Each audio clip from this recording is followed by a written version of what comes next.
Hello and welcome to another podcast edition of Taiwan Talk, ICRT's weekly interview segment, bringing you conversations from and about Taiwan. I'm Keith Manconi.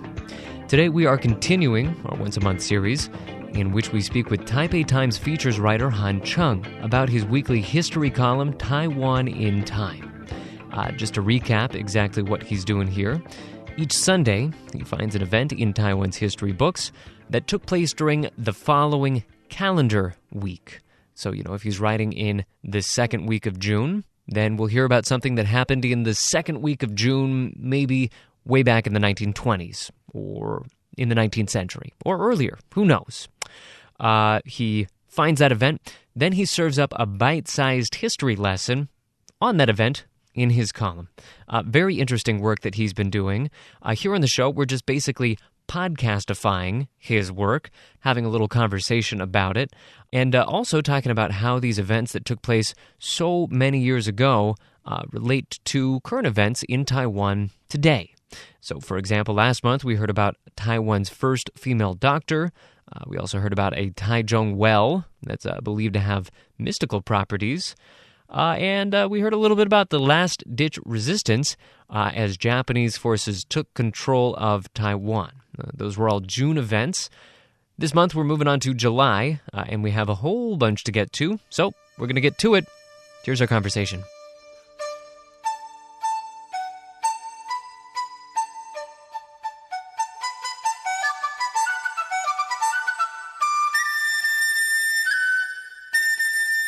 All right, and Cheung, welcome back to the ICRT studio. Oh, thanks for having me here again. Good to have you. And so we will be discussing right now your July articles for Taiwan in Time. And July being an extra long month, we have an extra long show, and we'll be covering 5 of your articles. 5 weeks, 5 articles. The first one is quite action-packed. It comes to us from the first week of July. And this incident occurred on July 5th, 1959. Your article is titled MiG-Busters in Action. And this article details an aerial altercation between the ROC and the PRC. Yeah, that's correct. So this one, it's an incident that happened on the morning of July 5th, 1959, where 4 F-86 Sabre fighters departed from the Hsinchu Air Base, and they were kind of the ROC Air Force did these kind of missions. They were just kind of reconnaissance. They flew near the People's Republic of China, and they kind of took reconnaissance photos, but sometimes they would get caught by the People's Liberation Army fighters. They flew Soviet MiGs, and aerial battles would ensue. And then this one that day there were these 4 ROC fighters. They ran into a bunch of MiGs, and there were some pretty fierce fighting, a lot of flying around, doing scissor maneuvers, and kind of doing pretty daring stuff, like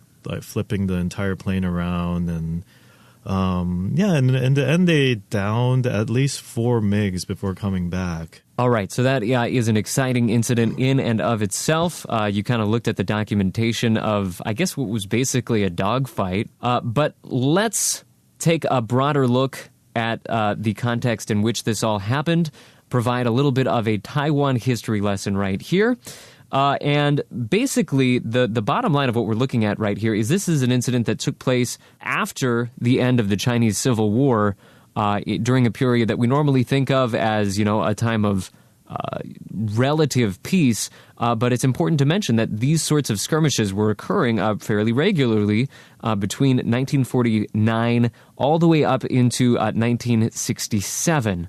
So give us just a brief understanding of what had been happening up until this point. There were 2 cross-strait incidences before then. Yeah, there were.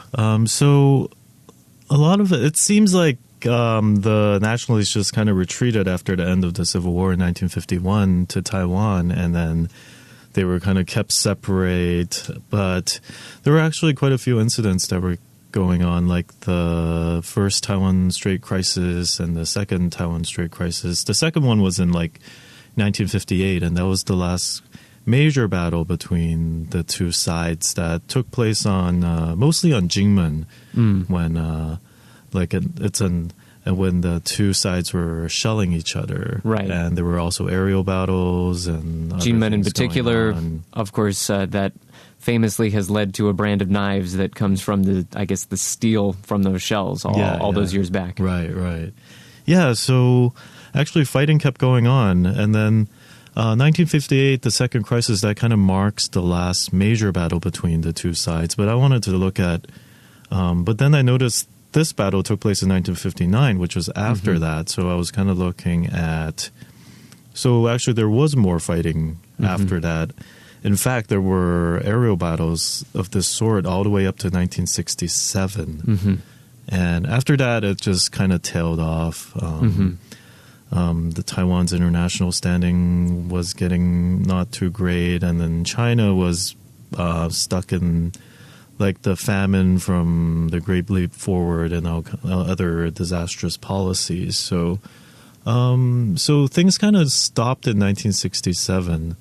But it was kind of surprising to see that these direct conflicts kept going on way after 1958. Right, and I think that the article that you wrote really just underscores how violent and how intense those altercations could be. And also, I mean, how sophisticated these various soldiers were. I mean, these were guys that really knew how to fly planes. Yeah, back then, even though there was like no more official combat, they still knew what to do. They saw the MiGs and they kind of tailed them and tried to shoot them down. Like they didn't just run away. They knew how to maneuver them, and kind of when they were attacked, they knew what to do and like dive down, change their altitude, and make sharp turns and do all kinds of maneuvers to bring down the enemy. And that's what they were trained to do back then. And even though there wasn't that much combat going on, they were still ready in case something happened, and it did.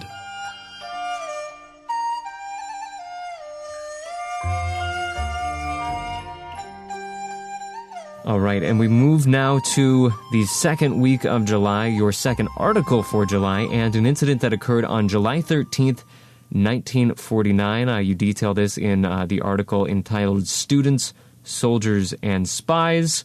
And if we are talking about students, soldiers, and spies, that very likely means that we're going to be discussing the White Terror era, and most definitely we are. This takes us away from the main island of Taiwan and to Penghu, and an incident that occurred with a number of refugees from China. So tell us a little bit about that. There were all these students from Shandong that when the Shandong fell to the communists, they fled, and then they kept fleeing until they got to like kind of the final nationalist stronghold. And when that fell, they kind of petitioned the military in Penghu if they could just all go there. And they kind of had an agreement to be able to continue their studies and also undergo like military training. So the government approved it, they landed, but then once they got there, they were all the male students were forcefully conscripted into the army because they were saying that Penghu military, the ROC military in Penghu were really lacking manpower. So they just saw all these young men coming, and they decided to just like force them all to join the army, and even confiscating their textbooks. And most of them were promised an education and ended up in the army instead. Right. And so what's interesting to me here is these were students that were very much invested in their education. They knew that they were going to serve and be trained as soldiers to some extent, but where they really got upset was when they learned that they wouldn't be getting any education, and that, in fact, even the young children among them were also being conscripted as soldiers. And so that's where these protests start taking place, and then the backlash from ROC authorities takes place. Yeah, so when they first started conscripting these students, they kind of just isolated them for a while, and then they had them all go to this military drilling ground, and then they started just organizing them into like different troops. And first these people were like, oh, what's going on? But they had they were surrounded by other soldiers, and they saw people with like machine guns on the roof or sniper rifles, and so they were like, we don't know what's going on, but we kind of just have to go with this. And then I found a direct account from one of the protest leaders. So he said he kind of went with it until he saw the younger underage students being conscripted, and then he was like, oh, this is wrong. So he got onto the podium and he kind of led the whole crowd in chanting all kinds of slogans and said like, this is not what we came here for, this is not what we were promised. And then some soldiers rushed at him, and he ended up being stabbed a couple times. Mm-hmm. Yeah, and then he was locked away, and then the rest of them. Bit of controversy about what happened next. There are some accounts that the military just opened fire on these children, but all the eyewitness accounts that I looked at just said everything kind of quieted down after the stabbing, and they were too scared to do any more resistance. So that's up to debate. Mm-hmm. But then kind of picking up on the story as it moves forward, then really the protagonists become these principals that themselves protested and the treatment of their students, essentially, and that got these principals in a lot of trouble. Yeah. So two of the principals, so there were students from like a number of schools from Shandong that were in Penghu at that time, and two of the principals saw what were going on, and they went to protest to the military. They were like, you can't, this is not what we agreed with, and you can't do this to our students. And that made the military unhappy. So they started kind of secretly arresting all these students and torturing them into confessing that they and the principals were working for the communists and were trying to infiltrate the ROC army. And according to a lot of accounts from the students who were arrested, because it was all made up, so there were so many conflicting stories that the military ended up just writing all the confessions for them and be like, just sign this. And that led to the arrest of the two principals, and then there were a bunch of trials going on, and some of the students were brought to Keelung to stand trial. And in the end, the official count is the two principals along with 5 student leaders of this supposed communist plotting uprising kind of thing. Yeah, so they were executed, and that was in the news in December of that year. Now, this is, of course, relevant to contemporary discussions that we're having about transitional justice, and we haven't seen any concrete versions of this yet, but perhaps in the works in the future we may see some sort of investigations into past crimes, perhaps even prosecutions, although a lot of people are saying that that's not very likely. But it's a possibility of one form that transitional justice could take. And one thing that I think that you're reporting and you're researching here really underscores is how difficult that would be, considering all the conflicting reports and considering just how difficult it is to pin down exactly what happened in an incident that's, more than half a century away. Yeah, it's hard to say because I looked at about 7 accounts directly from the students, and a lot of them, after the guy who led the rebellion or the protest, he was taken away, so he really didn't know what happened afterwards. But all of them mentioned this one thing, practice, where these students were kind of put into sacks and thrown into the ocean. That was kind of common thing that appeared in all of the accounts, but none of them really witnessed it or saw it, but they were all afraid that would happen to them. So that's kind of implying that it might have happened, but not really. And there's nothing that would stand up in trial. Yeah. Right. And then all the conflicting reports about how much violence actually happened during and after the protests. Very difficult to pin down. Yeah, so it's hard to pin down, and it's and even maybe you were there, maybe you were, because many of these were part of the army, so and remained in the army for a long time, so maybe they didn't want to talk about it. There's a lot of factors going on that might, just lead to not being able to piece together what exactly happened, but. Makes it complex. Except for the fact that those 7 people were executed. That was official. So. And another angle to all of this that probably goes against a lot of our expectations of what white terror meant in Taiwan during that period is that the students, at least, that were being swept up in this, they were not Taiwanese. I mean, these were people from the mainland that were, the subjects of this particular form of persecution. Yeah, that was pretty much nationalist soldiers, just, and all the victims of this were actually people from China and not people from Taiwan, and they were kind of being framed as being communists. So it was kind of like another way to control the populace, like from a different angle and from the other side.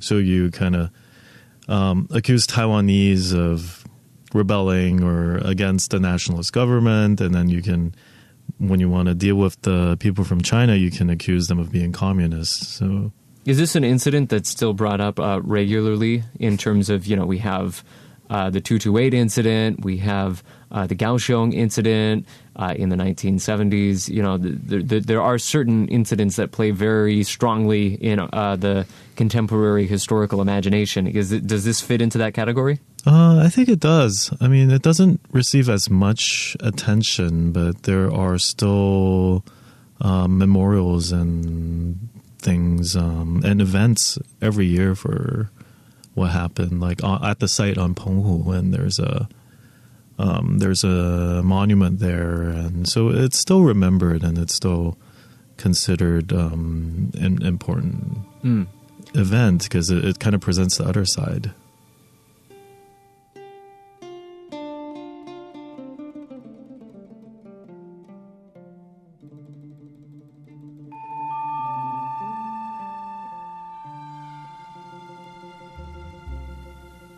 All right, and we move now to the third week of July, and an event that happened between July 16th and July 19th of 1984. So some pretty recent history for your column. This history concerns the journey of Jerry Tai, who managed to make it across the entire Pacific Ocean in a one-engine plane. Apparently, he did that faster than anybody else up to that point. For anybody who knows anything about aviation, making it such a long distance in a one-engine plane is apparently quite a challenge. And he did it, and his endpoint was Taipei. Yeah. So this one is about Jerry Tai. He's had been living in San Francisco for a while at that point. It's not clear if he was from China or Taiwan, but he's listed as Chinese American. It's all a little, the terminology is a little mixed together at that point. A little impolite to be too precise. Yeah. So he decided he was kind of an adventurer. He was a boxer. He had a diving license. He kind of sailed to the Caribbean on his own, and he describes himself as an adventurer, and he kept looking at ways to kind of push boundaries. So he decided to fly this plane that was sponsored by these Chinese Americans called the Spirit of Overseas Chinese, like in the vein of the Spirit of St. Louis. And so he decided to fly from San Francisco to Taipei in this single-engine, small, kind of not very well-equipped plane. And he did it. He ran through a lot of trouble, like his radio malfunction, his navigation equipment malfunction. It's an interesting character because it feels like he's making it hard for the sake of making it hard. Kind of, yeah. Like he was talking about his equipment in case he crashed, and he just had like a raft made out of ping pong balls and a knife strapped to his thigh to fend off sharks. So this was a true adventurer here. All right. And so he did run into some troubles as he was crossing the Pacific, and it almost looks like he wasn't going to make it, but then he did. It's a great... This could be a novel. Yeah, it could, because, and then after all that happened, he crash-landed on Saipan, and, the propeller was broken, his landing gear was blown out, and so he almost wasn't going to make it, but he was stranded there for 3 months. But then the people of Taiwan... All the way across Pacific, and then he crash-landed on Saipan. Almost there. And then, but the people from Taiwan were like really eager to help because they kind of saw this thing as a source of like national pride in a time where Taiwan's international standing wasn't that great. Right. So, and that it was new at that time. Yeah. It was still, the U.S. had rescinded its recognition less than a decade earlier, and so this still must have stung.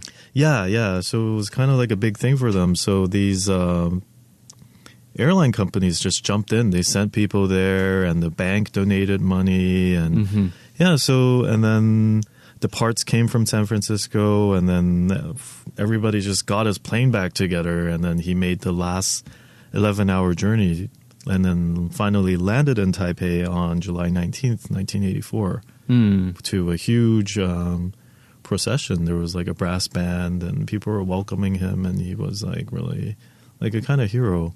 And so this is kind of interesting. I think that this sort of gets at, we see so many examples now of Taiwan really going out of its way to increase its international standing, get its name out there. Any source of Taiwan pride, you'll see it on the front of every newspaper in the country.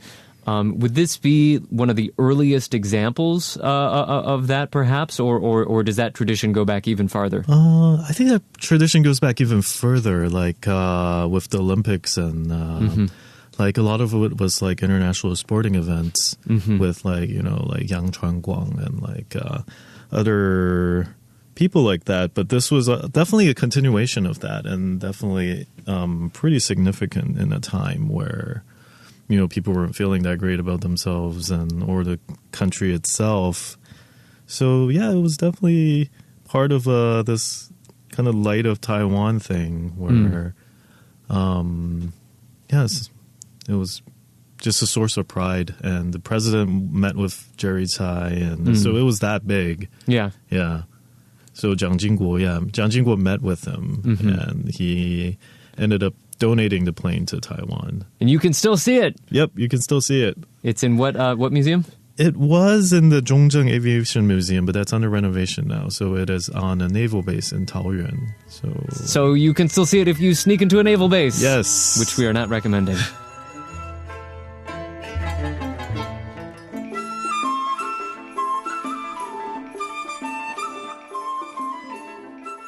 All right, well, we have made our way all the way to the 4th week of July, and this brings us to an incident that occurred in the 4th week of July, 1914. So we're swinging way back to the beginning of the 20th century during a period where, obviously, Japan is colonizing Taiwan. And at this point, apparently I didn't know enough about this period in time, because at this point I would have assumed that it was a relatively peaceful, a relatively quiet period in Taiwan's history, just, Japan consolidating its colonial rule, building up industry, building up various infrastructure.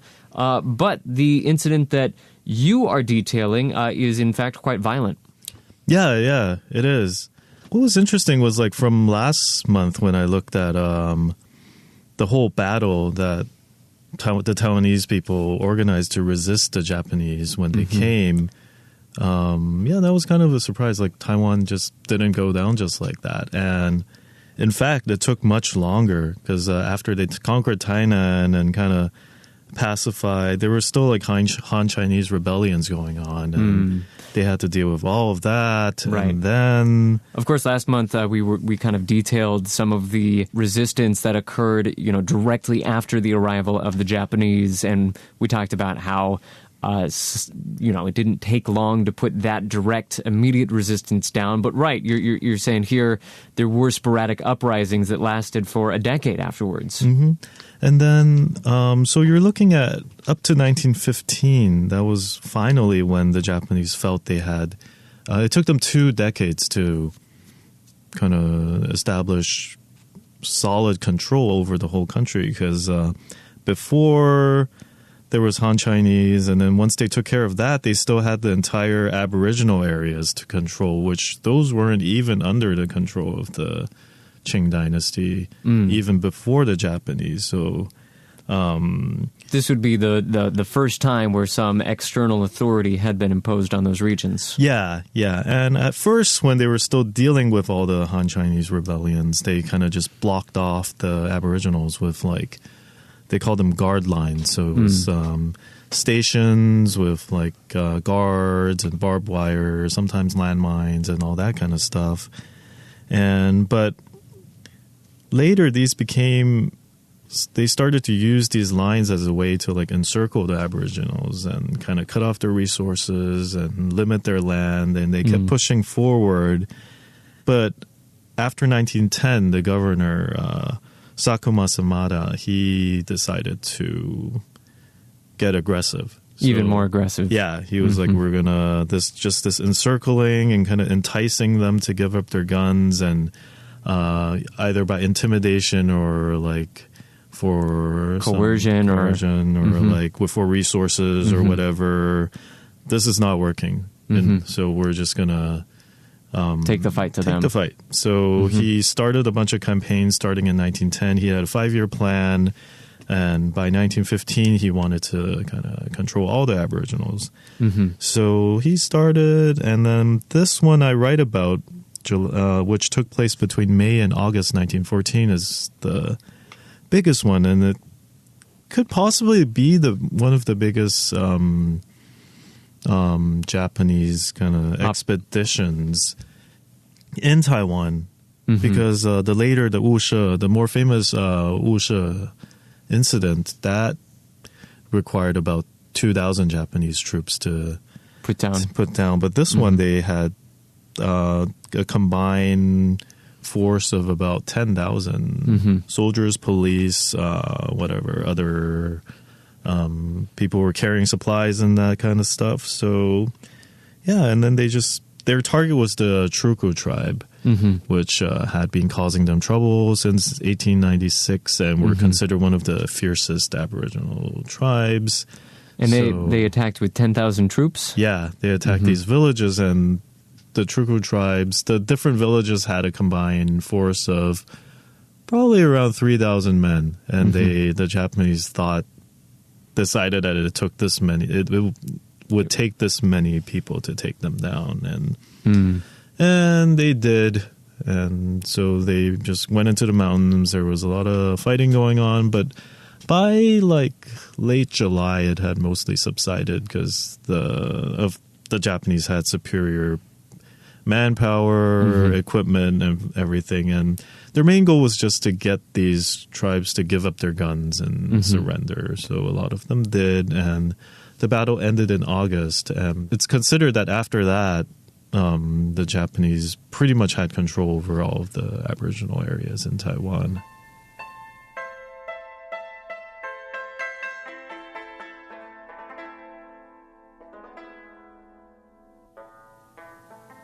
All right, and we are going to round things out on your final article for July. You actually just published this yesterday, July 31st. This one's just hanging on July by a thread. It's sort of an August story, but we're going to call it July anyway, just for the sake of continuity. And this one brings us back to August 4th, 1960. We've got a mid-century one here, and we will be discussing the life and times of an author by the name of Zhong Li-he.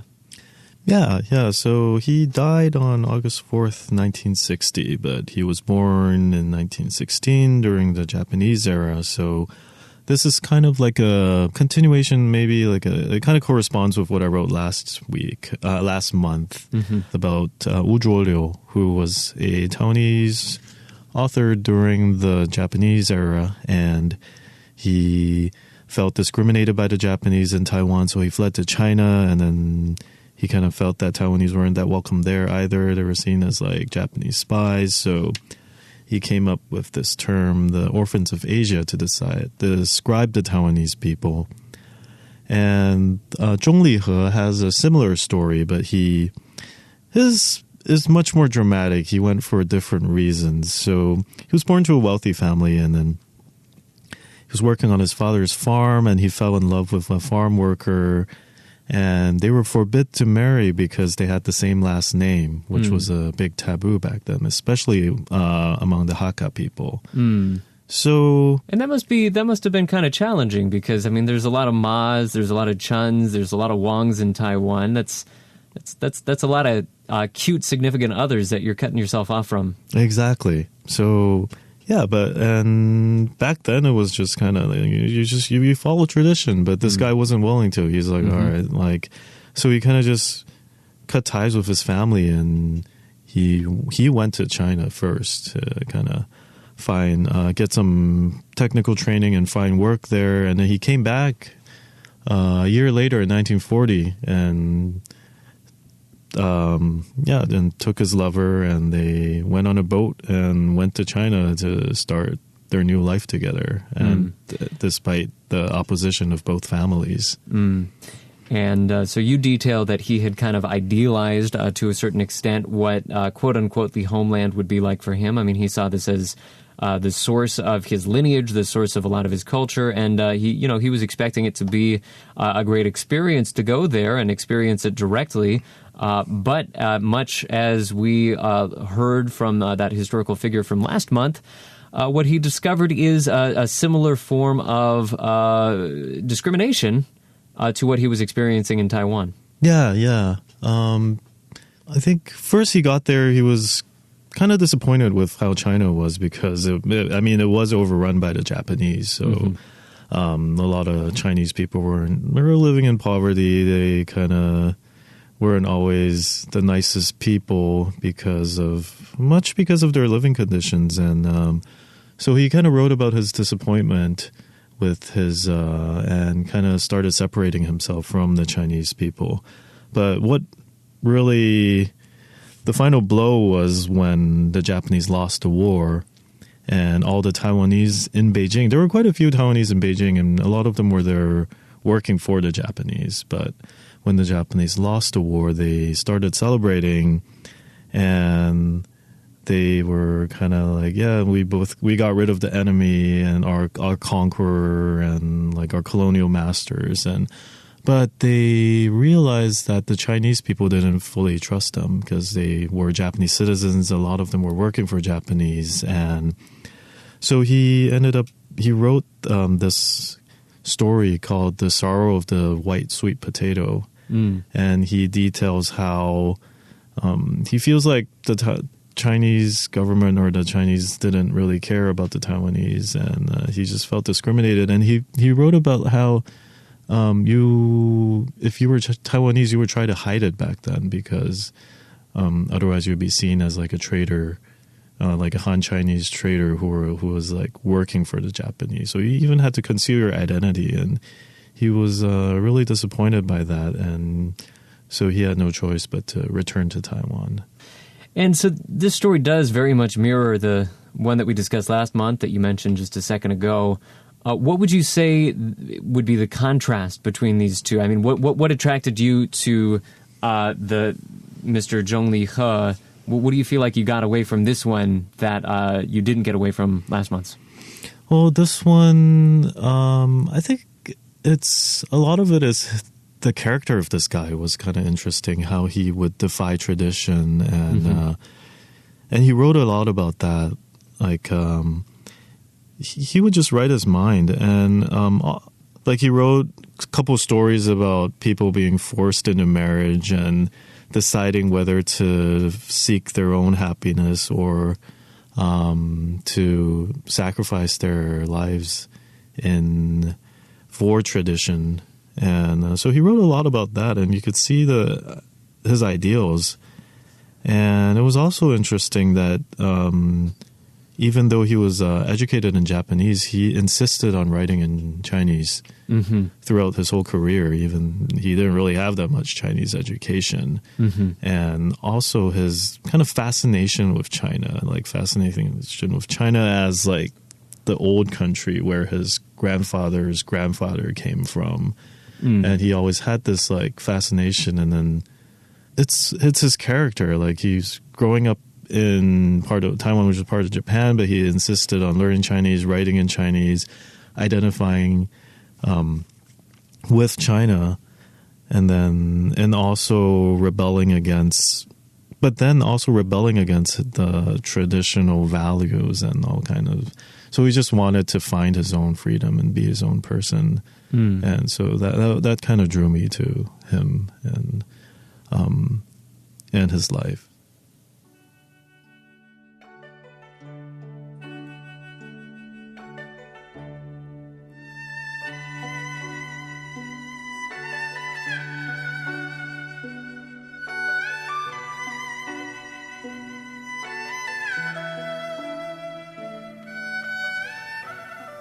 I think if I may identify a theme for today, I think it might be just that there's plenty of periods in Taiwan's history that, in hindsight, we consider them nothing going on, when in fact there's a lot going on. And overlooking that, I think, also kind of overlooks certain portions of Taiwan's population, their historical memory, because, of course, getting back to the transitional justice thing, there's plenty of Aboriginal leaders that are saying, why are we ending transitional justice at 1945? There's plenty of bad stuff that happened before then, and if we overlook that, we're overlooking some important historical memories for many in Taiwan. It's kind of interesting because the transitional justice, they're kind of targeting what happened after the war and like after the KMT rule and all that kind of stuff that happened. But people suffered under the Japanese too, and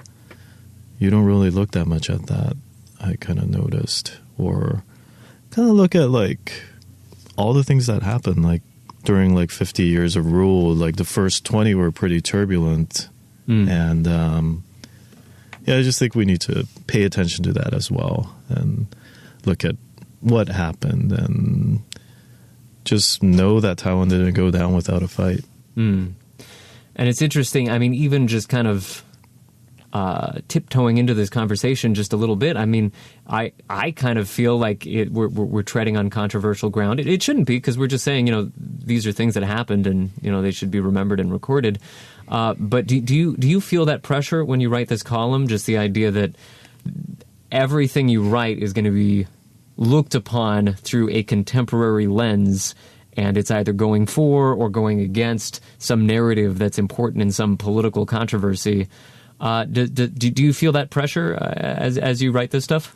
I guess more or less. I don't really feel pressured by it, but I know it's there, and I know people are going to say things. I mean, just the topic of Taiwan history in general can be controversial, because people will be like, oh, that's like furthering so-and-so's political agenda. But for me, it's not. It's just history. And that's why I try to look at primary sources, and I try to just present the facts. Like, I don't try to put a agenda or slant into it, but you know how it is. And no matter how you write it, it's going to be controversial, because just the whole controversial, how politics and history and identity here is controversial. Like, everything you write about it, it's going to be. So you just try to present it as truthfully and accurately as possible, and just try not to put too much of your own opinions into it. And I think the biggest thing is just going after primary sources. I can be like, okay, this person was there, he said that, and that kind of gives you more credibility than over listening to a politician or a historian talk about their opinions on something. So just try to keep it as simple as possible too. But the controversy is going to be there. Yeah, just Maybe swig a beer, take a Valium before you read that comment section. That's all you need. Mm-hmm. All right. Well, we have been discussing historical events from the month of July as recorded in the Taipei Times ongoing column, Taiwan in Time. I am sitting across right now from its author, Han Cheung. Han, thanks for talking to us again. Thanks for having me here again. Thanks again for listening to another podcast edition of Taiwan Talk. We will be speaking to Han Cheung again in just a few weeks next month. And if you want to find the articles that we've been discussing here today, you can just mosey on over to the ICRT blog, where I've made a little blog post about today's show, and it has links to all the articles that we discussed right here. While you're over there, we'd love to hear your thoughts on the show. You can leave your comments in the comments section, or heck, you can just email me directly. My email is keith@icrt.com.tw. Would always love to hear what you have to say. That is it for Taiwan Talk today. So for ICRT, I'm Keith Manconi. See you next time.